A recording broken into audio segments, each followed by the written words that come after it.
Hello. हाँ दोस्तों, नमस्ते। आपका एक बार पुनः आपके अपने इस यूट्यूब चैनल पर बहुत बहुत स्वागत है। मैं विनोद सरोवा और आज हम बात कर रहे हैं तुलसीदास के जीवन और उनके रचना परिचय पर। दोस्तों, वैसे तो यह वीडियो हमें क्लास 10 के लिए बना रहे हैं, लेकिन जैसे हम देखें लेवल सेकंड ग्रेड या हम कहें वरिष्ठ अध्यापक, व्याख्याता, इन भर्तियों में भी और ये वीडियो पूर्णतः काम आने वाला है। अब आप यहाँ देखेंगे कि तुलसीदास का जीवन और रचना परिचय, और जीवन और रचना परिचय को दोनों अलग अलग भागों में हमने बांट के रखा है। इसी प्रकार से यदि हम अपना उत्तर और बोर्ड की उत्तर पुस्तिका में लिखते हैं तो कोई वजह नहीं कि हमारे नंबर कम हो जाएं। देखें, तुलसीदास की बात करते हैं तो तुलसीदास से आप समझ सकते हैं कि तुलसी किसके भक्त थे? राम के भक्त थे। कि तुलसी तुलसी सब कहें, तुलसी वन की घास, कृपा भई राम की हो गए तुलसीदास।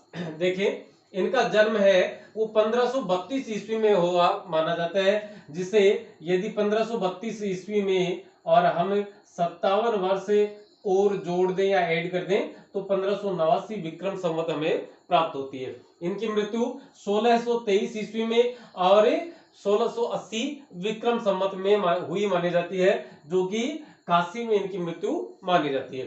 आज बात करते हैं हमें इनके जन्म स्थान की। तो जन्म स्थान के विषय को लेकर या जन्म स्थान को लेकर विद्वान साथी जो हैं, विद्वान जो लोग हैं हिंदी साहित्य के इतिहास लेखन करने वाले, उनमें एक रूपता नहीं है या वो सभी एक मत नहीं है। अलग अलग उनके अलग अलग स्रोत हैं, अलग अलग उनके साक्ष्य हैं, उनके तर्क हैं, उनके लॉजिक है, और उनके आधार पर उन्होंने अपने अपने मत रखे हैं। और उन मतों में दो मत सर्वाधिक महत्व रखते हैं। पहला है यूपी, जिसे हम उत्तर प्रदेश कहते हैं, उत्तर प्रदेश का बांदा जिला और बांदा जिले का राजापुर नामक गांव में इनका जन्म हुआ माना जाता है। दूसरा मत है वो यूपी या उत्तर प्रदेश के ही एटा जिले के सोरो नामक गांव, क्योंकि तुलसीदास की रचनाओं में भी सुकर क्षेत्र का नाम आता है। सुकर से साहित्य इतिहासकारों ने सोरो नामक गांव का अनुमान किया है। इनकी माता का नाम हुलसीबाई था, इनके पिता का नाम आत्माराम दुबे था। इनके बचपन का नाम राम बोला बताया जाता है। ऐसा कहा जाता है कि तुलसी के जन्म के तत्काल पश्चात या जन्म के बाद जब इन्होंने सबसे पहला शब्द जो अपने मुख से निकाला वह शब्द राम था, और राम के कारण से उस राम शब्द की वजह से ही कि क्या बोला? राम बोला, और इस हिसाब से इनका बचपन का नाम राम बोला रखा गया बता रहे हैं। इनकी पत्नी का नाम रत्नावली माना जाता है। इस विषय पर एक छोटी सी चर्चा है, करेंगे अभी। इनके गुरु का नाम नरहरिदास या नरहरियानंद माना जाता है, जिन्होंने तुलसी को राम भक्ति की शिक्षा और दीक्षा दी थी। अभुक्त मूल नक्षत्र में जन्म होने के कारण अनिष्ट, अनिष्ट का अर्थ होता है बुरा, अनिष्ट की आशंका के अंधविश्वास के चलते कि अनिष्ट हो जाएगा, ऐसा अंधविश्वास मानने की वजह से माता पिता के द्वारा बचपन में ही इनका परित्याग कर दिया गया या इनको छोड़ दिया गया।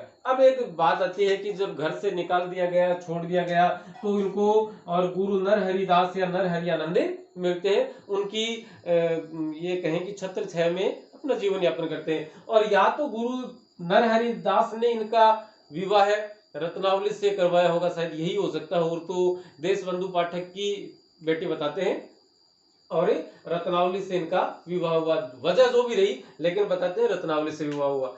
अब क्या तुलसी रत्नावली के प्रति बहुत ज्यादा मोहित, बहुत ज्यादा आसक्त थे।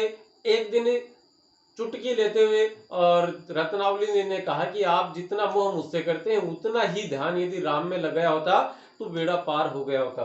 उसके बाद और तुलसीदास रत्नावली की बजाय राम में अपना ध्यान लगाते हैं, और राम में ध्यान लगाते हैं। इसी वजह से हम 1623 ईस्वी में इस धरती से प्रयाण कर चुके कवि के विषय में आज यहाँ चर्चा कर रहे हैं। ये एक बहुत बड़ी बात है।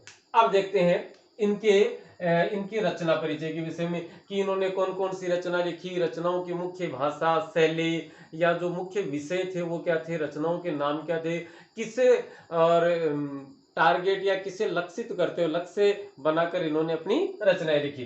तो ये राम के अनन्य भक्त थे और इन्होंने राम की दास्य भाव के भक्ति की थी। इससे पहले यदि हमें सूरदास की बात करेंगे तो सूरदास की बात करें तो सूरदास ने पहले तो दास्य भाव की भक्ति की थी, लेकिन गुरु वल्लभाचार्य के मार्गदर्शन के पश्चात उन्होंने दास्य भाव की भक्ति को छोड़कर और सख्य भाव की भक्ति अपना ली थी। मतलब कृष्ण को, सूरदास कृष्ण के भक्त थे, सूरदास ने कृष्ण को सखा, एक मित्र के रूप में लिया था। और राम को तुलसी ने हमेशा अपने लिए पूजनीय माना। मतलब कि राम की, तुलसी की जो काव्य रचनाएं हैं उनमें याचना का भाव मिलता है। ऐसा प्रतीत होता है कि राम से वे कुछ ना कुछ मांग रहे हैं। इनकी काव्य भाषा अवधि, राम का जन्म स्थान है वह अयोध्या माना जाता है। अयोध्या, अवध, अवध में बोली जाने वाली भाषा अवधि। और ब्रज भाषा पर भी इनका उतना ही अधिकार था, उतना ही नियंत्रण था। ब्रज और अवधि दोनों में ये बराबर रचनाएं किया करते थे समान अधिकार से। इनकी रचनाओं की संख्या देखें तो कुल मिलाकर इनकी रचनाओं की संख्या 12 है मानी जाती है। हालांकि ठाकुर शिव सिंह सेंगर ने अपने इतिहास ग्रंथ शिव सिंह सरोज में और इनकी 10 और रचनाओं का उल्लेख भी किया है, हालांकि वो प्रमाणित नहीं मानी जाती। हम इन्हें, इनकी रचनाओं की संख्या 12 मानते हुए ही आगे बढ़ेंगे। देखें, पहली रचना इनकी रामचरितमानस। और ये रामचरितमानस जो है, हम कह सकते हैं कि रामायण नाम का जो ग्रंथ था वह वाल्मीकि के द्वारा लिखा गया, और तुलसी के द्वारा जो रामायण लिखेगी, जो राम का महाकाव्य लिखा गया, उसे ही क्या कहा गया है, रामचरितमानस। अब रामचरितमानस की भाषा कौन सी है, अवधी है। सबसे प्रधान, सबसे प्रमुख रचना का नाम रामचरितमानस है। इस रामचरितमानस की रचना अवधी भाषा में होने की वजह से अवधि और ब्रज में यदि हमें प्राथमिकता देनी हो तो इसको अवधि को देंगे, और संख्याओं के हिसाब से देंगे। 12 पुस्तकें, ग्रंथ आपके समक्ष लिखे हुए, और उनमें यह देखा जाए कि संख्या कौन सी भाषा में लिखे हुए ग्रंथों की ज्यादा है, तो ब्रज भाषा में लिखे हुए ग्रंथों की संख्या ज्यादा है। लेकिन जो महत्वपूर्ण रचना थी वो उन्होंने अवधि में लिखी, इसलिए अवधि इनकी प्रमुख भाषा मानी जाती है। अब रामचरितमानस की और बात करते हैं। ये एक प्रबंध काव्य है, यह एक प्रबंध काव्य है। प्रबंध का अर्थ होता है किसी एक विषय पर केंद्रित होना, किसी एक विषय पर। तो पूरा का पूरा रामचरितमानस है वह राम पर केंद्रित है, और राम पर केंद्रित होने की वजह से पूरी रामायण है, राम के जन्म से लेकर और राम के लंका से या वनवास से वापस लौट कर और राजगद्दी संभालने तक की पूरी गाथा इसमें समाहित है। तो इसलिए इसे प्रबंध काव्य के नाम से अभिहित किया जाता है। अब एक दूसरी बात आती है कि जब कोई प्रबंध काव्य होता है या महाकाव्य की श्रेणी का कोई ग्रंथ होता है तो वह बड़ा हो जाता है, और बड़े आकार की जब कोई रचना हो जाती है तो उसका विभाजन किया जाता है।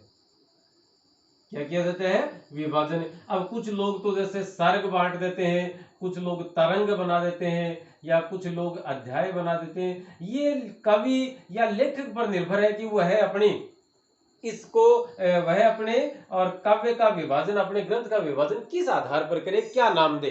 तुलसीदास ने अपने रामचरितमानस को कुल मिलाकर और 7 खंडों में विभक्त किया। कितने खंडों में, 7 खंड उन्होंने बनाए हैं, और 7 खंडों को उन्होंने कांड के नाम से, कांड का नाम दिया है, जैसे बाल कांड, अयोध्या कांड, इस प्रकार से।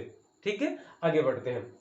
उसके बाद है उनकी प्रमुख या प्रधान रचना विनय पत्रिका। विनय पत्रिका की जो भाषा है वह ब्रज भाषा है। विनय पत्रिका, कवितावली, कवितावली की भाषा भी ब्रज है। उसके पश्चात देखिएगा रामचरितमानस सबसे प्रसिद्ध, 2 नंबर पर विनय पत्रिका। उसके बाद में 5 ऐसे ग्रंथ हैं, 5 ऐसी रचनाएं हैं जिनमें अवली शब्द की आवृत्ति होती है। कवितावली, गीतावली, श्री कृष्ण गीतावली, रामानुज प्रश्नावली और दोहावली। 5 ऐसे ग्रंथ हैं जिनमें अवली शब्द की आवृत्ति होती है। उसके बाद में जानकी मंगल और पार्वती मंगल, 2 ऐसे ग्रंथ हैं जिनमें मंगल शब्द की आवृत्ति होती है। उसके बाद में रामलला नहछू, वैराग्य संदीपनी और बरवे रामायण। कुल मिलाकर ये 12 ग्रंथ हैं। रामचरितमानस 1, विनय पत्रिका 2, 3, 4, 5, 6, 7, 8, 9, 10, 11 है और 12 है। कुल मिलाकर 12 ग्रंथ तुलसीदास के द्वारा लिखे हुए रचे हुए माने जाते हैं। तुलसीदास आदर्शवादी एवं समन्वय के कवि माने जाते हैं। इनके काव्य में नीति, विनय, शील, स्नेह और त्याग जैसे मानवीय मूल्यों एवं आदर्शों को प्रतिष्ठित किया गया है। तुलसीदास के काव्य में इन मानवीय गुणों या मानवीय मर्यादाओं की और हमें उपस्थिति दिखती है या ये प्रतिष्ठित उनके द्वारा किए गए हैं। इसके बाद और बात करें कि तुलसीदास के समकालीन जो कवि थे या जो व्यक्ति थे महत्वपूर्ण व्यक्ति, वो कौन कौन थे? तो सबसे पहले तो एक तो हम बात कर सकते हैं उस समय के और मुगल सम्राट अकबर थे। अकबर के दरबारी कवि रहीम, उसके बाद में अकबर के ही नवरत्नों में शामिल टोडरमल, अकबर के ही नवरत्नों में शामिल मानसिंह। ये वही मानसिंह है जिनके द्वारा महाराणा प्रताप के साथ एक युद्ध अकबर की तरफ से लड़ा गया था, जिससे हल्दी घाटी का युद्ध हम कहते हैं। मानसिंह अकबर की तरफ से प्रधान सेनापति की भूमिका में महाराणा प्रताप के साथ उस युद्ध में प्रधान सेनापति की भूमिका उस युद्ध में ये निभाते हैं। तो देखिए अकबर के समकालीन थे। आप जानते हैं कि 1518 से 21 जून 1576 ईस्वी में 18 जून, कल 18 जून ही थी, आज हम 19 जून को ये वीडियो रिकॉर्ड कर रहे हैं, और 18 जून 1576 ईस्वी को हल्दी घाटी का युद्ध लड़ा गया था। और वह टाइम यदि आप देखेंगे तो 1532 से 1623 इसके बीच में था। तो अकबर के समकालीन ये थे। रहीम इनके मित्र माने जाते हैं, और रहीम के कहने पर ऐसा माना जाता है कि बर्वे रामायण नाम का जो ग्रंथ है वो और रहीम के कहने पर ही तुलसीदास के द्वारा लिखा गया था। तो दोस्तों आज की इस कक्षा में फिलहाल इतना ही। आप इसका स्क्रीनशॉट लेकर और अपनी उत्तर पुस्तिका में अपनी होमवर्क की कॉपी, गृह कार्य की जो कॉपी है उसमें लिख सकते हैं।